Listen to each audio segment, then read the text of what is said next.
ചേർത്തല നഗരസഭാ പരിധിയിലും തണ്ണീർമുക്കം പഞ്ചായത്ത് പരിധിയിലും ജപ്പാൻ ജ്വരം റിപ്പോർട്ട് ചെയ്തു. തണ്ണീർമുക്കം പഞ്ചായത്തിൽ 4.5 വയസ്സുകാരനും ചേർത്തല നഗരസഭയിൽ 80 വയസ്സുകാരിക്കുമാണ് രോഗം ബാധിച്ചത്.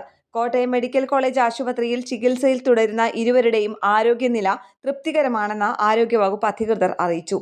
2 ദിവസത്തിനുള്ളിൽ സമീപ പ്രദേശങ്ങളിലെ 2 പേർക്ക് രോഗം സ്ഥിരീകരിച്ചതോടെ ആരോഗ്യവകുപ്പ് ജാഗ്രതാ നിർദ്ദേശം നൽകി.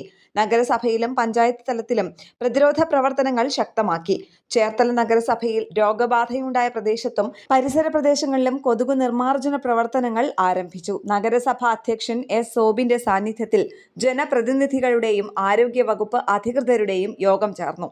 തണ്ണീർമുക്കം പഞ്ചായത്തിൽ അടിയന്തര അവലോകന യോഗം ചേർന്നു. പ്രതിരോധ പ്രവർത്തനങ്ങൾ വിലയിരുത്തി പഞ്ചായത്ത് പ്രസിഡന്റ് AK പ്രസന്നൻ അധ്യക്ഷനായി. മെഡിക്കൽ ഓഫീസർമാരായ doctor Jayanthi, doctor Manu Mahidharan, vice president Liji, secretary Suresh Kumar, standing committee ചെയർമാൻമാരായ P Sumesh, Praveen G Panicker, Yamuna, health inspector Harilal, panchayat അംഗങ്ങൾ, ആരോഗ്യ പ്രവർത്തകർ തുടങ്ങിയവർ പങ്കെടുത്തു.